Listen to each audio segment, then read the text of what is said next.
dengan menjalani ujian. Kaum muhajirin dahulu diuji dengan meninggalkan harta benda, dengan meninggalkan keluarga, meninggalkan kampung halaman.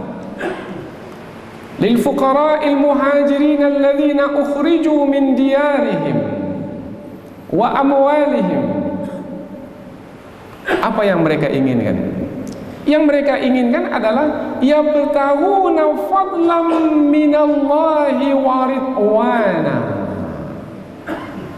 Yang mereka inginkan, yang mereka cari adalah karunia dari sisi Allah, keredaan Allah Subhanahu wa ta'ala, karunia dan keredaan Allah. Lalu apa yang mereka lakukan setelah itu? Wa yansurunallaha wa rasulah. Mereka itu menolong Allah, menolong agama Allah dan menolong Rasulnya. Jadi kejujuran itu mesti dibuktikan, dan mereka membuktikannya dengan menolong Allah dan Rasulnya. Pada masa awal-awal dakwah Islam dahulu berat sekali untuk menolong agama Allah dan Rasulnya, sampai-sampai mesti ikut berperang. Agak-agak kita ini boleh ikut berperang atau tidak? Ini sudah ke penghujung zaman dan sudah banyak tanda-tanda kiamat berlaku. Berarti perang besar akan terjadi. Apabila perang besar akan terjadi, bermakna kita akan ikut kelompok pejuang-pejuang Islam atau masuk kelompok musuh-musuh Islam. Masuk kelompok mana?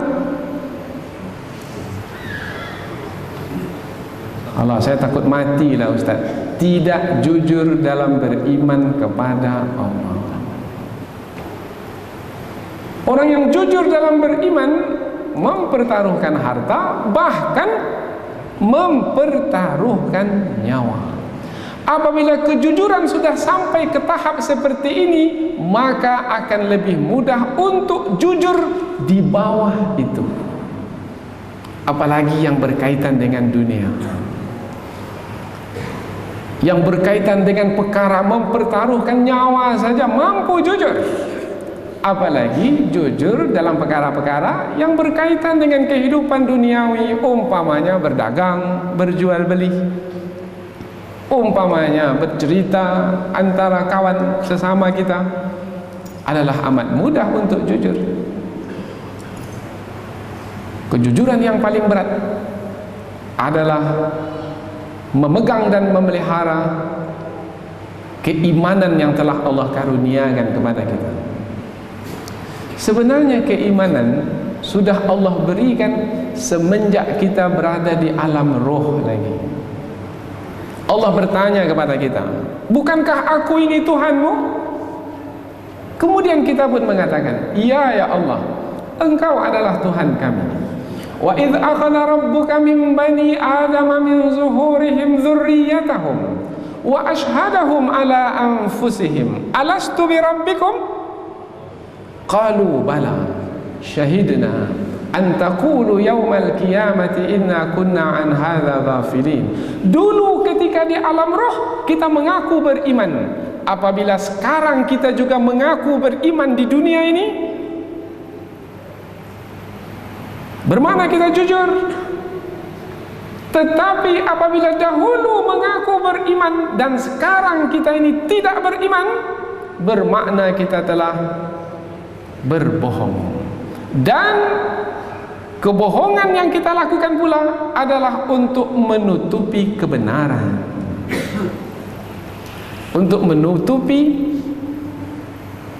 kebenaran, yaitu keimanan kepada Allah. Bermakna orang-orang kafir itu orang-orang yang jujur atau orang-orang yang bohong? Orang yang bohong. Dahulu di hadapan Allah mereka mengaku beriman ketika di alam roh. Sekarang ketika di dunia ini, ketika lahir ke dunia ini, mereka mengkufuri Allah. Mereka telah berbohong di hadapan Allah. Dan setiap yang berbohong penghujungnya adalah neraka. Hadis riwayat Imam Al-Bukhari dan Muslim. Rasulullah bersabda, "Inna sidqa yahdi ilal bir, wa innal birra yahdi ilal jannah." Sesungguhnya jujur itu membawa kepada kebaikan, dan setiap kebaikan menghantarkan ke surga. Wa innar rajula la yasduqu hatta yuktaba indallahi siddiqa. Dan setiap orang yang terus dia jujur, maka Allah akan menetapkannya sebagai orang yang jujur. Lanjutan hadis, innal kadhiba yahdi ilal fujur, wa innal fujura yahdi ilan nar. Sesungguhnya bohong itu, dusta itu membawa kepada kejahatan, dan kejahatan itu menghantarkan ke neraka. Wa innar rajula la yakdzib hatta yuktaba indallahi kadzdzaba. Dan seseorang itu apabila terus berdusta, maka Allah akan tetapkan ia sebagai pendusta.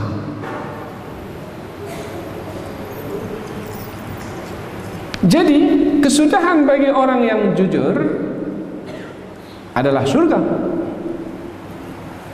Adapun kesudahan bagi orang yang berbohong, yang berdusta adalah neraka. Dan kejujuran yang paling tinggi adalah yang berkaitan dengan keimanan kepada Allah. Sebenarnya pembahasan tentang jujur ini panjang sekali, tetapi karena setiap akhlak yang kita bahaskan ini hanya sekali pertemuan, maka kita batasi saja. Bahwasanya kita berlaku jujur, kebaikannya adalah kembali kepada diri kita sendiri. Apabila kita jujur, di hadapan Allah kita mulia, di hadapan manusia pun kita mulia, dan kita akan diterima oleh manusia. Andaikan ada manusia yang tidak menerima kehadiran kita disebabkan karena kejujuran kita, kita tidak akan mendapatkan keburukan. Yang akan mendapatkan keburukan adalah orang-orang yang memusuhi orang-orang yang jujur itu. Rasulullah adalah seorang yang jujur. Salah satu sifat Rasulullah adalah jujur. Tapi adakah Rasulullah dimusuhi oleh manusia? Ada. Siapa yang memusuhinya? Kaum sendiri, bahkan keluarga sendiri, paman sendiri. Apa sebabnya? Sebabnya karena kejujuran. Rasulullah jujur. Kapan terjadi? Ketika Rasulullah telah menerima wahyu di Gua Hira, Rasulullah pulang ke rumah, kemudian turun ayat supaya memberi peringatan kepada kaum. Kemudian Rasulullah mengumpulkan penduduk kota Mekah. Kemudian Rasulullah naik ke atas bukit Safa. Kemudian Rasulullah menyampaikan, wahai penduduk kota Mekah. Rasulullah berada di atas puncak bukit Safa. Semua penduduk kota Mekah di hadapan. Wahai penduduk kota Mekah, apabila aku memberitahukan kepadamu bahwasanya di belakang bukit ini ada musuh yang menunggang kuda untuk memerangimu, kamu tak melihatnya, tapi aku melihatnya karena aku berada di atas puncak bukit ini. Kalau aku memberitahukannya kepadamu, apakah kamu mempercayaiku?